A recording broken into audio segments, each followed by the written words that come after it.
Well, thanks everyone for joining us on another episode of Sales Pipeline Radio. This is Matt Hines. I appreciate everyone who is joining us on the podcast. Really excited to see our numbers continue to inch up. Thanks everyone for downloading the program and listening to these episodes. You can always find every episode of Sales Pipeline Radio, past, present, and future, at salespipelineradio.com. We are featuring some of the best and brightest minds in B2B sales and marketing each week. Today is absolutely no different. I'm really, really excited to have on the show one of the masters of B2B sales, digital selling, a good friend, Jamie Shanks, on the program today. Jamie, thanks so much for joining us. Matt, thank you so much for having me. You're one of the good guys.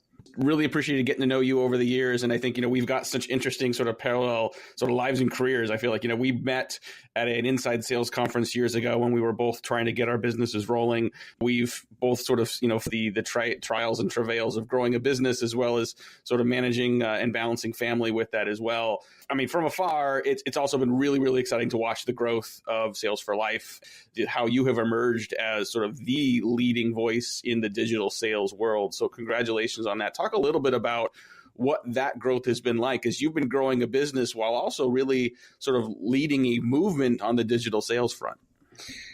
Well, the growth, it absolutely feels like a war of inches.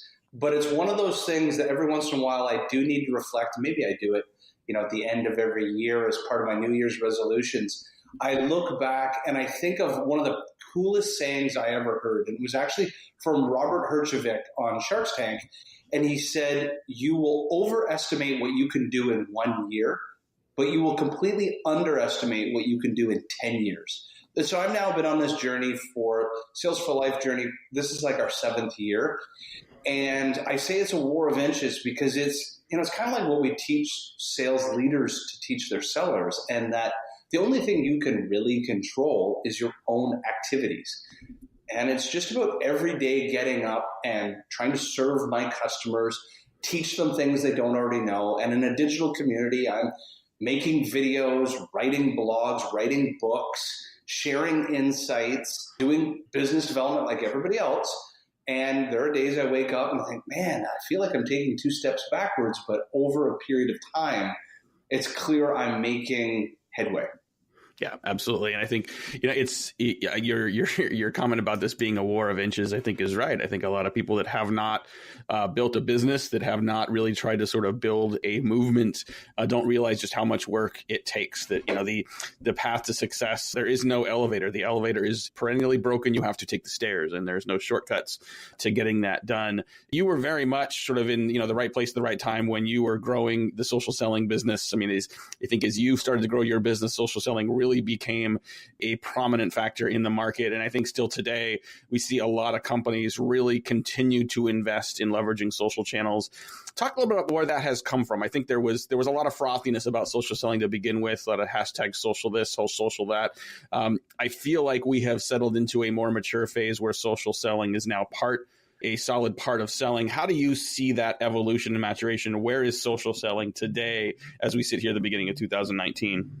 The reality, if you looked at it from a total macro, all sales organizations at a global scale, we are very much still in early adopter, early innovators phase. I've learned this lesson actually through Jill Rowley. So Jill Rowley, the 10th employee at Eloqua in the year 2000.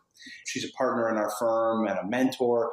And she talked about the first 5 years that she was a sales professional at Eloqua. It was like beating her head against a desk, explaining what is marketing automation. Okay. By about 2005, 2006, the world started to ask less about the why and more about the how. But we're now talking about the year 2019 right now. And I heard some crazy statistic, like the number of global companies that are actually using marketing automation or marketing automation effectively is a small percentage of the total sales and marketing forces. And I mean, you would know this more than anybody, Matt. And so with social selling, I got into this because I was a failed consultant who needed to develop my own self-propelling business development strategy. And it was at the emergence of LinkedIn was just coming into its own. Twitter was evolving. Facebook, people were using it more. And I saw it as two things. One, it was the world's best research tool. Number two, it was a communication medium that wasn't oversaturated. And so I took advantage of using these tools to develop my own business development strategy and then started teaching people what I was doing. And still to this day, it's an effective complemented business development mechanism amongst other things: phone, email, face-to-face meetings, mailers. It is yet just another tool in the tool belt to help a seller align with a buyer and be there first. And that's ultimately what we try to teach companies. Talking today on Sales Pipeline Radio with Jamie Shanks. He is the CEO of Sales for Life. And Jamie, I think if you go to your website, salesforlife.com, people can find a whole bunch of great content, lots of videos. You've got the definitive guide to social selling for leaders.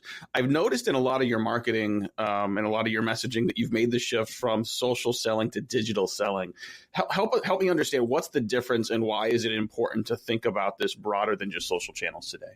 And this is an important inflection, as you and I were just talking about the growth trajectory of that term, social selling. Social selling just means the usage of social media platforms within a sales go-to-market strategy or a sales process. So think of it as a series of sales plays that are intertwined into a go-to-market. Well, the reality is that social media is only one mechanism to help a seller connect with a buyer. Other digital platforms like video is one, and is soon emerging, and I believe is the next wave, artificial intelligence and machine learning, are all digital data points. Remember, you're using these tools for research, for account planning, for account engagement, for account qualification and disqualification. All of these digital tools and fingerprints that customers are leaving around can be harnessed to help a seller. And so we're evolving it towards digital. And in fact, even companies like LinkedIn are evolving it beyond digital. They don't even call it digital anymore. It's being called modern. That's all that it is. Because at the end of the day, social selling, digital selling, it's all just selling, is just infusing the 21st century into your sales plays. So there's been an interesting, I don't know if I'd call it debate, but just I guess a back and forth between, folks that have been evangelizing more modern sales techniques and tactics, and a group of folks in the market that I guess I would call more traditionalists that have called it a fad, called it something that has been overblown. I think that there's probably somewhere in the middle that is actually accurate, right? I don't think that social selling and digital selling means that traditional approaches to sales aren't working, but I think that there is clearly an evolution of taking some of those challenger related, some of those sort of bringing insights to the table, best practices, and simply using some of the digital channels to improve your connect rates, to improve the connection, improve the frequency and value of your interactions. How do you see the traditional sort of quote unquote evergreen best practices of selling sort of merging and integrating with more modern digital selling techniques? And I'll be the first to admit, whether it was something that we did intentionally or it happened to devolve into where it became this debate of cold calling versus social selling. I'm the first to admit that that's just clickbait. The reality is that social selling is an accelerant or a complement to an existing go-to-market strategy that's working. Let's assume first that it's working, phone, email. And the reality is you can't have one without the other. I am not winning deals for my business on LinkedIn, but I am starting conversations on LinkedIn to ultimately win my right into the boardroom, and vice versa. So what the most important thing to take away from this is that this is yet just another accelerant or tool in your tool belt.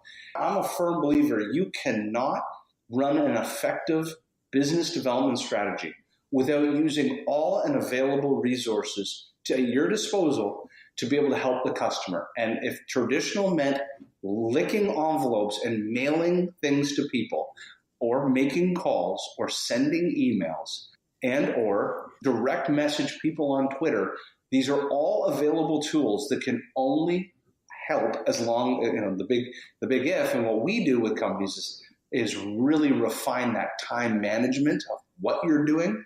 But ultimately, they are all important elements to the process. All right. So you literally wrote the book on this topic. Your first book was Social Selling Mastery. And for anyone listening who has not really sort of fully delved into not just tactically, what do I do on channels, but thinking strategically about how you leverage social to improve your sales efforts, highly recommend Social Selling Mastery. Your new book, however, is called Spear Selling. And, I love this topic. It immediately makes me think about, I think, John Miller, who was the co-founder of Marketo. He is the founder, sort of CEO of Engagio now. And I've heard him, and he probably pulled this from someone else, talk about, traditional marketing and selling often looks like fishing with nets. Target account selling is fishing with spears. So I was really excited to see the title of your book really sort of lean into that. Talk about why this topic was what you chose next to write about, and why target account sales development is such an important topic for sales and marketing leaders to understand today. And you just mentioned that analogy of fishing with a net and fishing with a spear.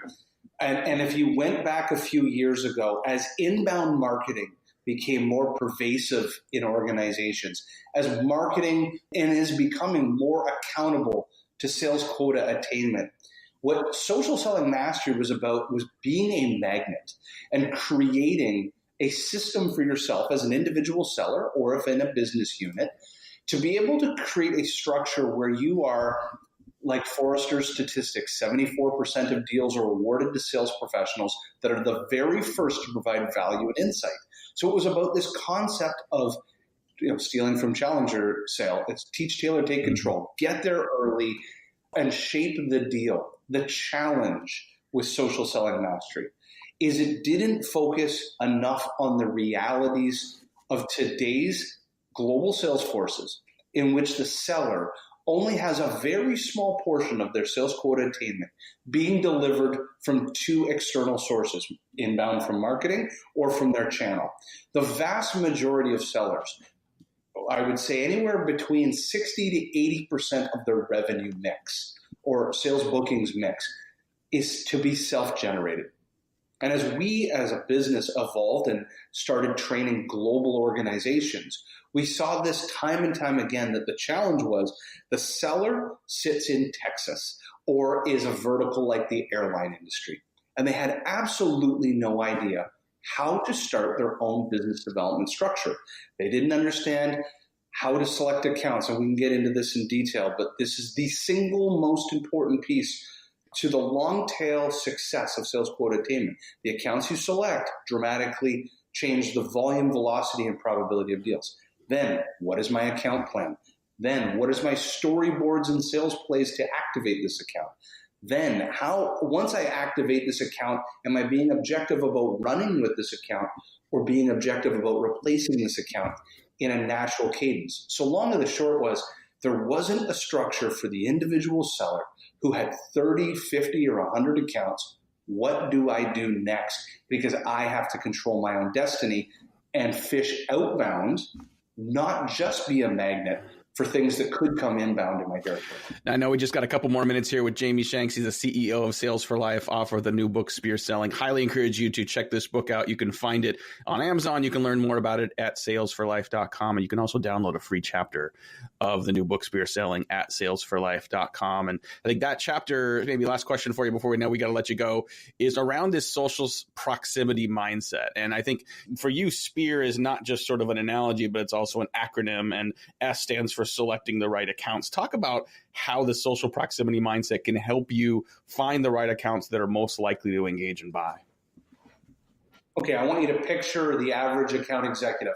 I want you to sit them in a room right now and ask them, what are the top 5 accounts you're targeting right now? And dollars to donuts, when you get them to actually peel back the onion and explain why they're targeting those 5 or 10 accounts, it's usually a wallet share mindset. And what that means is they've selected an account because it has brand cachet, it's the largest in a vertical or market, it has the right number of employees. And I've seen this before in the boardroom. Somebody in my company thought it would be great if we went after them. There is no more asymmetrical competitive advantage, means a disproportionate competitive advantage that your company has going after that account than your competition, or like-minded companies that sell to that same buyer who are shaping kind of the wallet of the buyer. What I want you to rethink about is imagine if we thought about our own customer successes outward. And what we have as an exercise for sellers to do is take existing customers of yours and draw a circle around them.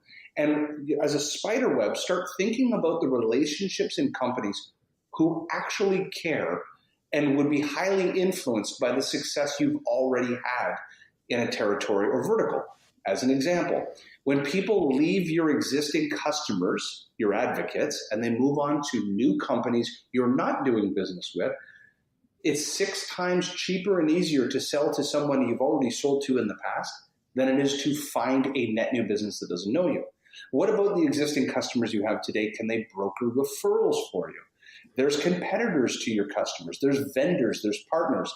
And so with social proximity means using the strengths of relationships that your company has already forged as the catalyst to prioritizing the accounts you go after. And remember, your competitors have their own asymmetrical competitive advantages, your disadvantages, in which you could be monitoring every account you're targeting and basically raising yellow flags and red flags on these accounts and saying, hold on, you're going to spend the next 9 months going after that account when 3 of their C-level executives used to work at our competitor or did projects with our competitor. That's just a giant waste of time. And so those are just the basis of using this free and available information to help you target accounts where you have strengths, not weaknesses. No, we got to wrap up here, Jamie. I know you got to head out quickly, but I want to thank you for your time today. Where can people learn more about you, learn more about Sales for Life, and then learn more about the new book, Spear Selling? I am a free and available resource on LinkedIn. Just look up Jamie Shanks. Our website is sales4, which is FOR life.com. And the book you can get on Amazon, or you can go to getspearselling.com. And you can get it in all the formats you can imagine, Audibles, Kindle, and then hard and soft copies. Love it. Well, thank you so much for joining us today. Thank you, everyone, for joining us on another episode of Sales Pipeline Radio. If you like this, want to share it with some of your colleagues, you can find it on demand at salespipelineradio.com. We'll be back with more B2B sales and marketing conversations. Until then, this is Matt Hines. Thanks for joining us on another episode of Sales Pipeline Radio.